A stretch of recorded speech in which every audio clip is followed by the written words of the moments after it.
Hello, everyone. Thank you so much for joining us as we start the fourth book of the Torah, Sefer Bamidbar. Let's dive right into Parshat Bamidbar. Vayidaber Hashem el Moshe b'Midbar Sinai. Hashem spoke to Moshe in the desert of Sinai. Parshat Bamidbar is almost always the parsha that precedes the holiday of Shavuot. And that obviously begs the question, is there some kind of a message in the idea that Bamidbar is always before Shavuot? And the answer is yes. There are numerous comparisons between Torah, which we accept on Shavuot, and the Midbar. Just to give you a few examples, in Bamidbar Rabbah Aleph Zayin, it says, Ma elu chinam l'chol ba'ei olam, kach divrei Torah chinam hem. Just like the desert is something which is open for anyone to go to at any point in time, a person can go to the desert. It's free. Torah is free and accessible to all. There's no cost. There's no charge. We're going to talk about this later on as well. It's there, and it's there for any person who wants to connect to it. Davar acher, says the Midrash, kol mi she'eino oseh atzmo k'midbar hefker, eni yachol liknot et hachama v'torah. You have to make yourself hefker. You have to make yourself just completely open to change and influence for Torah to impact you. If you're learning Torah, but building a garden, you're building a block, a wall, and you're saying, I don't want this to impact me at all, it won't impact you. But if you make yourself like hefker, just completely open and accessible for the influence to come, then Torah can have an influence on you. The Yalkut Shimoni in Parshat Yitro says, Davar acher, what are we taught by the fact that the Torah was given in the desert? It was specifically given in the desert so there would not be any kind of a dispute between the tribes. One will say, oh, it was given in my part of Israel. And the other one will say, Torah. It was given in my part of Israel. It was given in the Midbar, in a place that's Farhesia, in public. It belongs to everyone. No one group can say, Torah belongs to us. We are the ones who receive the Torah. No, it's given to everyone. And we have to recognize that Torah is the lot of everyone, does not belong to one group of the Jewish people over another. And then finally, the Gemara, Masechet Eruvin, Daf Nun Daled Aleph says, Im mesim adam atzmo k'midbar, if you make yourself like a desert, zeh shehakol dashen bo, a place where everybody treads and walks on. You're a person who's not standing up on ego, but rather you have humility and you even allow people to sort of run over you. Then you can learn Torah. Because if you have ego involved, you're not going to really search for the truth of Torah. You might be searching for your own personal truth, and that's going to impact how the Torah resonates with you. So we've seen 4 different ideas that all encompass lesson number 1 in terms of the comparison of Bamidbar to the Torah as we prepare ourselves for Shavuot. And by the way, many of the lessons in this parsha are going to relate to the whole idea of Kabbalat Torah, of our accepting the Torah. Again, we said number 1, make yourself hefker, open yourself up to the influence. Number 2, we said it's free, it's available. Recognize that anybody can learn Torah. Number 3, the Torah belongs to all the Shvatim, to all of Am Yisrael, not one group over another. And number 4, the humility. Make yourself like a desert that everybody treads on, and then you're able to receive the influence of the Torah. And more importantly, you can reach the truth of the Torah. Lesson number 1, Torah and the desert. Lesson number 2. Pasuk Bet in this week's parsha, where we're told there's going to be a census. They're going to count the people. Se'u et rosh kol adat b'nei Yisrael mishpachotam. Count the heads of all the tribes of Israel according to their families. Very interesting terminology. The word se'u, which means raise up, doesn't say to count, lift up, and it says lift up the heads of the people of Israel. Says the Shlach Kadosh, kol echad hu rosh. What is this coming to teach us? That every single one of you, every single one of us is a Rosh. Ishiyut chashuva. We are important people. Every single person has the capacity to be a leader, each person in their own way, to lead something, to be the head of something. I don't mean officially in an organization, but I mean in terms of influence in the world. We all have what to give, and that's why the terminology of Se'u is used. Raise the person up. Let them recognize how great they are. As the Mishnah says in Sanhedrin, Dal and Hey, Lefika kol echad ve'echad chayav le'omar bishvili nivra ha'olam. every single one of us has to say, the world is created for me. I have the ability to make an influence. I have to look deep inside, see what my skill set is, see what my talents are, see what my interests are, and then lead the way in one way or another, in one manner or another, to do something, to be a leader in the world. And that is why it says, Se'u et Rosh kol hadap b'nei Israel. You're a Rosh, you're a head, you're a leader, and raise yourself up. And by the way, the last part of that phrase is very significant. Lev mishbechotam, for their families. The first place to be that leader is with your families. Make that the priority. Lead your family in a certain direction. And then obviously you can also have influence after that on other parts of the world. But lesson number 2, to understand that you are a Rosh, you are Chashuv. Let that raise yourself up and start leading. First with your family, and then for the rest of Am Yisrael. A related message to that continues as it goes through later on in the parak, and it talks about the count that was done in Aleph Mem Daled through Mem Vav. It says in 3 verses, Elap Kudim Asher Pakad Moshe ve'Aaron. These are the countings that Moshe did. And Aaron, Vayu Kol Pekudei B'nei Israel, mentions Pekudei again. Vayu Kol Pekudim, Sheish Mod Elef, and altogether it was 600,000 people. The Ktav Sofer asks, Sarach Biur, Ma Ba HaKatuv Lahadgish Bezeh Shekupalu Mishulash Ela Pekudim, Pekudei, Pekudei, Pekudei. Why does it repeat that word of counting over and over again? Says the Ktav Sofer, Ahez Berhu, Ben Adam lo yuchal notam. A person can't really be counted. You can't really count people. Because after you give the number, okay, you're number 21, you're number 1 million. Nutar hamusag shel erech. There still is the value of that person. We're not just numbers.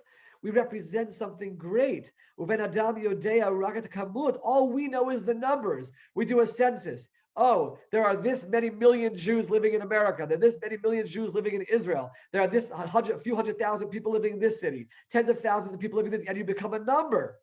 But that's just the quantity. Aval lo et ha'erech ha'echoti. But what about the quality? What about what the person truly is? V'zod shomer lanu haTorah. That's why the Torah is emphasizing these are just numbers. These are just numbers. These are just numbers. This is not who you truly are. You're much more than that. Raka kamut. All the Torah is doing is telling us the numbers. At Ela Yachlu B'nei Israel code, we're able to count numbers, but we don't have a clue when it comes to a person's true value. It is so much greater than we could possibly imagine. Therefore, lesson number 3 is, we live in a world where, I'm counting people for the minyan. How many members of the shul? How many people are there in my family? We function in numbers, and numbers have the capacity to cheapen the true value of the person. We just talked about before how you can be a rosh, you can be so chashuv, you can be a leader. When we see other people, don't see them as just the numbers. The Torah lists the numbers because that's all we can do. Recognize and remind ourselves that every single person that we see has so much greater value than just their individual number. And that is the continuation of the previous lesson. The previous lesson was essentially, we should understand how much value we have and how we have the capacity to be leaders and to really make change both in our immediate surroundings and beyond. And lesson number 3 is when we see other people, don't see them as just a number. Recognize that there's so much value behind who they are. They are, as the Eov says, chelek elokah mima'al, which has been taken over the last few hundred years, talk about the greatness of the neshama. By the way, the pasuk in Eov is in Lamed Bet Aleph. We are chelek elokah mima'al. We have a neshama that comes from Hashem. The value here is actually incomprehensible. And that's the way we have to look at other people. When we see others, recognize that they are that piece of God and recognize they have so much more value than just their simple number. That is lesson number 3. Going back for a moment to lesson number 4, going backwards in terms of the Parsha, go back to Aleph Gimel, the beginning of the Parsha. Miben 20 shana v'mala tifkedu otam ata ve'Aaron. Moshe Rabbeinu is told, you count the people together with Aharon. What is that all about? Moshe Rabbeinu does a lot on his own in the Torah. Why was it specifically you together with Aharon? Says Rav Yonos and Eibeshitz, Harei minyan b'nei Israel kayem adi shelakchu mikol echad machatzit hashekel. Remember, how did they do the census? They did it with everyone giving their half shekel. They were giving money. They're giving money to tzedakah. Malachein tifkedu otam atava Aaron. This has to be you and Aaron together. You can't do it alone. Kitzdaka nigbit b'shnayim. Because charity, always, the Gemara says, has to be collected by two people. There always has to be the checks and balances. There always has to be the transparency to make sure that everyone knows that their hard-earned money is going towards the right causes, as it says later on in Bamidbar, Lamabet Chafbet, V'hiyitem Nekiyem Hashem Yisrael. We have a responsibility to be clear and clean when it comes to Hashem, but also to other people around us, and give them the confidence to know that they're being dealt with honesty. And therefore the Torah specifically says to Moshe, as opposed to many other things that Moshe did on his own, when it comes to collecting money, it has to be together with Aaron. There has to be somebody else there. The people have to know that you're taking their money and there's no corruption involved. Earlier in the Torah also, when we had the collections for the Mishkan, Moshe gave a full accounting of everything. He wanted everyone to know that everything was accounted for. And that's the same thing over here. It's lesson number 4. When you're in a position of leadership in a community, whether it's with a school, whether it's a shul, or any kind of a fundraising effort, to make sure that there's complete transparency, complete checks and balances, everyone can know the Yitem Nikiyim, that you're clean in terms of how you're handling their money. Lesson number 4. Moving on, we go to Bamidbar, Aleph Nadalit. It says, Vayasu b'nei Yisrael kechol hasher tzivat Moshe kein asu. Bnei Yisrael did everything that they were commanded to do. Now, I mean, throughout the Torah, Bnei Yisrael have been doing what they were commanded to do. Was there anything specific over here? Says the Midrash in Bamidbar Rabbah, Richku atzman min hamishkan. They distanced themselves from the Mishkan. And they allowed the Leviim to camp immediately around the Mishkan. We're going to talk about those camps in a moment and the significance of the encampments. But listen to what it's saying over here. It's saying that everyone made sure to distance themselves and allow the Leviim to be the ones who were closest to the Mishkan, as was commanded. Says the Sfat Emet. This really goes back to some of the earlier messages that we were saying. Im kein bevadai hayu b'toch b'nei Yisrael anashim gdolim b'maasayim miktanim sheba Leviim. There were definitely Jews who were not Leviim, who were on very high spiritual levels and knew that they were greater than some of the Leviim. But Hashem said that the Leviim camp around the Mishkan. Even someone who's really, really great spiritually has to know and believe.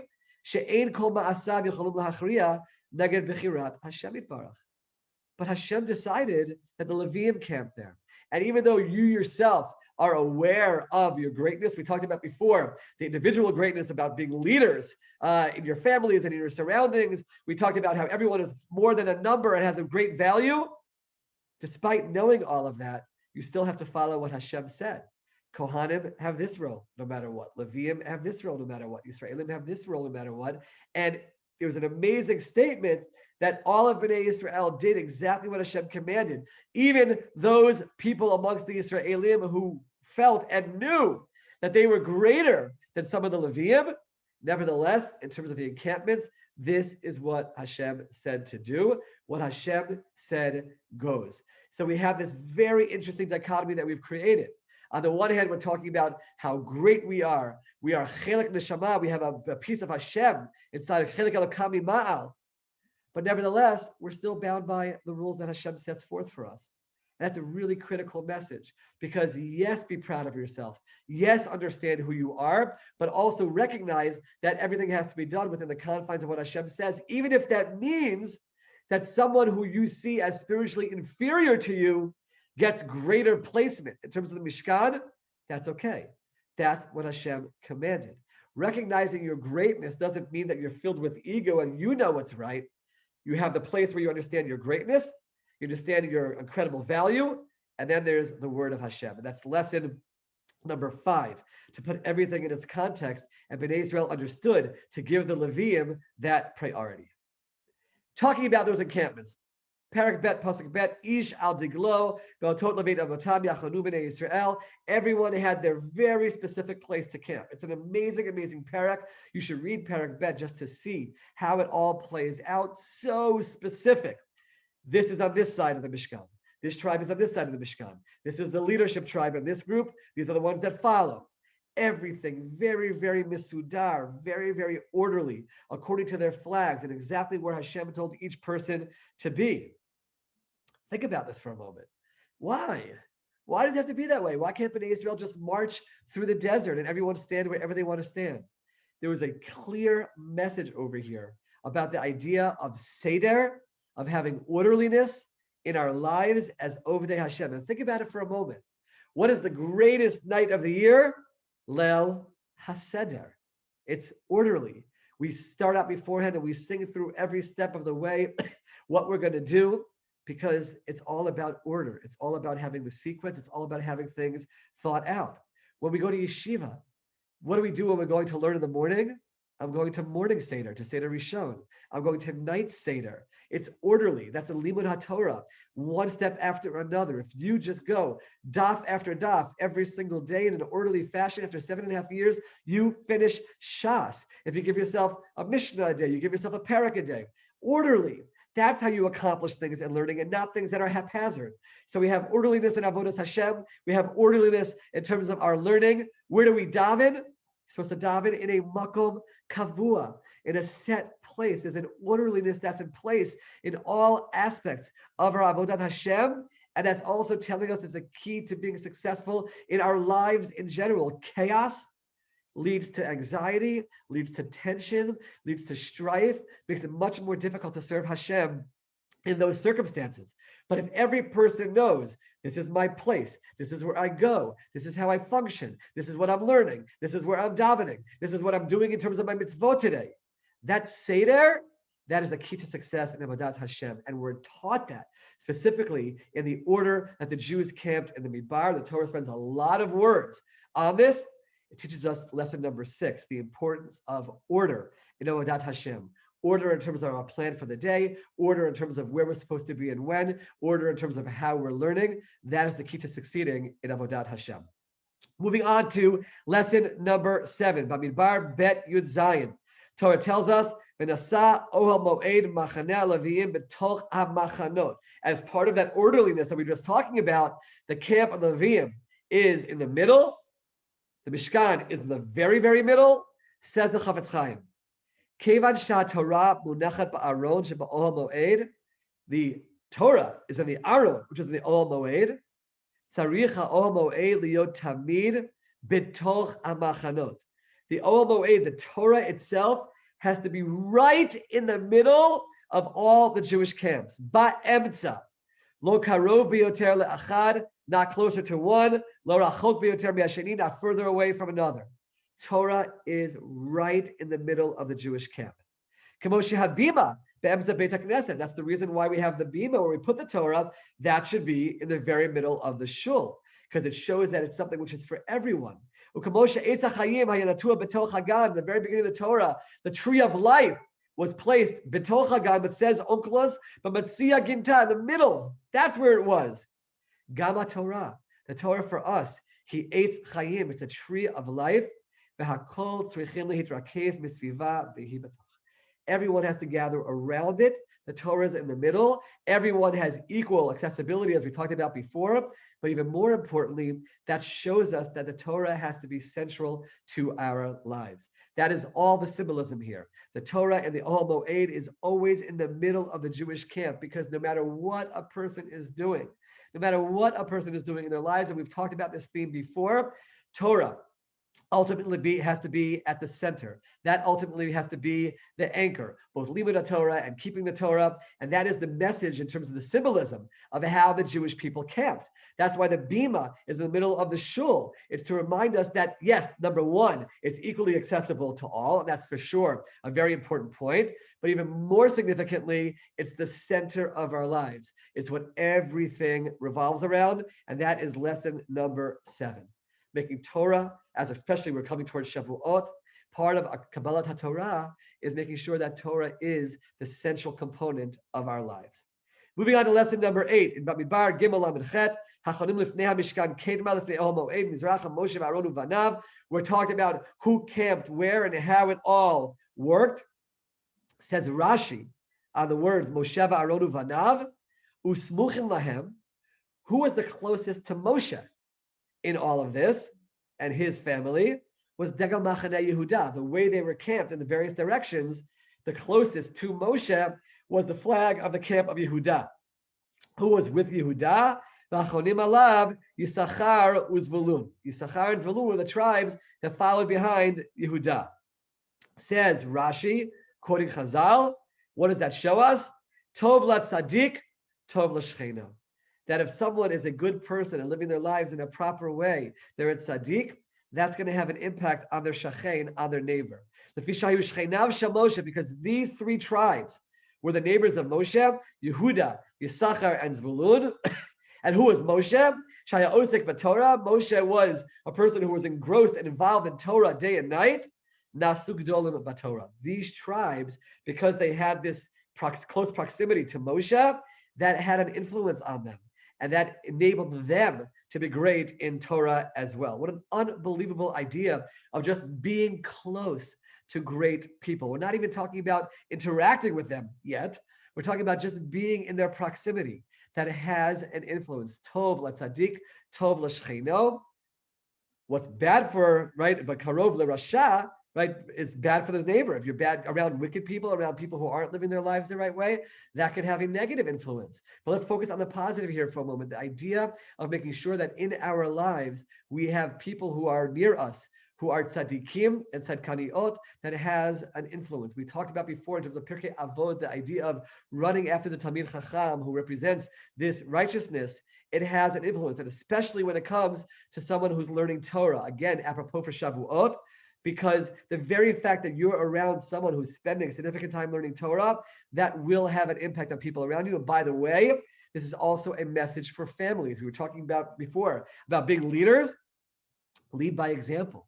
If you're a person who learns Torah, if you're a person who teaches Torah, if you're a person who speaks about Torah, you involve yourself in Torah, that will have an impact on those around you, because we see exactly what happened to Yehuda, Yisachar, and Zvulun just by being in the proximity of Moshe Rabbeinu. So lesson number 8 is to understand the influence that comes from being around those who act with righteousness and focus on Torah. Let that be a lesson for us to be close to people who are that way. Let it also be a lesson for us to make sure that we are that way so we can have the influence on the people around us as well. Finally, to lesson number 9, Bamidbar Gimel Mem Gimel, Vayhi Kol B'chor Zachar B'mispar Shemot Ben Chodesh Umala Lifkudeihem. It talks about that Moshe was going through the process of counting every single person, and it says Lifkudeihem. What is that word Lifkudeihem at the end? It says the Chedushe Harim, Milashon V'lo Nifkad Mimenu Ish Shepirusho Chisaron. That there was no lacking. No one was in any way lacking after they went through the count of Moshe. Moshe counted them, lifkudeihem, to address their chesronot. Every single person in the world has failures, has things where they make mistakes, and things that they have to work on.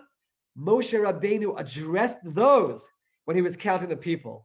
Moshe Rabbeinu b'pakdo otam sezechdushe harim, when he counted them, tiken et kol chesrotehem. He was able to uplift them and inspire them and enable them to fix whatever flaws they had. When they left from Moshe, they had no more blemishes. They had no more failures. That doesn't mean that they won't fail again. That is the nature of human beings. But they left Moshe so inspired. At that moment, they had fixed everything that was wrong with them. That was the impact that came from their direct interaction with Moshe Rabbeinu. As the Gemara says in Brachot Zayin Mabet, Gadol Shimushat Shel Torah Yosem Limuda. You can grow more by servicing, by volunteering, by working together with a tzaddik, with a Talmid Chacham, with someone who's engrossed in Torah, more than even learning Torah. Because when you're around that person, they're able to influence you and pick you up. And that enables you to address your flaws. And that has tremendously powerful impact. So before we were talking about, in lesson number 8, just being around tzaddikim and tzidkaniot. And now we're saying another step further, lesson number 9, involve yourself in their lives. Just by having Moshe Rabbeinu count them, just that act of the counting, Moshe interacted with them. He was able to help uplift them to overcome whatever blemishes they had. Just being involved around them is one thing, but lesson number 9, involve yourself in the lives of tzaddikim and tzidkaniyot. Be involved in interacting with them, working with them, volunteering with them, just being around them in a proactive way. That will also have tremendous impact on you and enable you to be inspired by them and help you to fix the blemishes that you have in your life. 9 different lessons that we learned from this week's Parsha. As you noticed, again, many of them are related to Kabbalat Torah. There's no accident that we generally read Bamidbar before Shavuot. Let's go through them again. Lesson number 1 was just the comparison between Torah and the desert. What do we talk about? Making yourself hefker, making yourself open to influence. Just like the desert is hefker, make yourself open to the influence of the Torah to come. We talked about how it's free for everyone. Just like the desert, you can go and learn the Torah. We talked about it doesn't belong to one shevet or another, but rather it's just in the open desert. Torah belongs to all the Jewish people. No one can make one claim to it. And finally, the desert, everyone walks on and treads on the humility that's necessary to be able to properly accept Torah. When we do our Kabbalat Torah on Shavuot, let's make sure that we think about these 4 ideas. Lesson number 2, Se'uet Rosh Kol Adat B'nai Israel. We are ahead. We are leaders. We are uplifted. First and foremost for our families, but then for everyone around us. The Shlach Kadosh Kol Echad Hu Rosh Ishiyut Chashuva. Remember that about yourself. Lesson number 3, beyond that, recognize the value of everybody else. The census is just a count. It's just a count, like Tav Sofer points out, of just a number. But don't think that's the value of the person. The value of the person is much deeper. He's Chelek Elokam Mimal, comes from Hashem himself. When we see other people, don't see them as numbers, but rather see them as people of tremendous value that we can't even possibly comprehend. Let's remember also, in addition to that, I'm jumping here a little bit, but lesson number 4 is despite our greatness, despite how we see who we are, we also have to function within Hashem's world. The Leviim are camped around the Mishkan. And even if you're greater than some of the Leviim, that's the way it goes. So on the one hand, our greatness, we're way beyond just a number. We are leaders. We also follow the word of Hashem in terms of halacha and don't allow ego to get into the way. Lesson number 5, we talked about the importance of when one is collecting tzedakah. Moshe was told you must count together with Aaron, not by yourself, because there has to be transparency, honesty, 0 degree of suspicion of corruption. People should know that their money, whether it's to shul, to a school, to organization, whatever it is going to the right place, and we have to make sure that we have that v'hitem nekiim for Hashem and the people around us. Lesson number 6, order. Every tribe had its place, how it's supposed to march, how it's supposed to work. Order in Avodat Hashem. Order in terms of the mitzvot that we do, like the Leil Seder. Order in terms of our learning of Torah, like Seder Rishon, Seder Shani, Night Seder. And order in terms of everything that we do, having its right place. Makom Kavua for davening. The importance of not having chaos and the calm that comes in your Avodat Hashem when everything is done in a methodical and orderly manner. Lesson number 7, the Torah itself, the Ohel Moed, is in the middle of the camp. Torah must be central to our lives no matter what we're doing. It's that center point of everything that we do. Lesson number 8, the influence of just being around people who are great. Yehuda, Yisachar, and Zvulun. They were in the camp that was right next to Moshe Rabbeinu, and Rashi points out, Tov l'tzadik, Tov l'shcheino.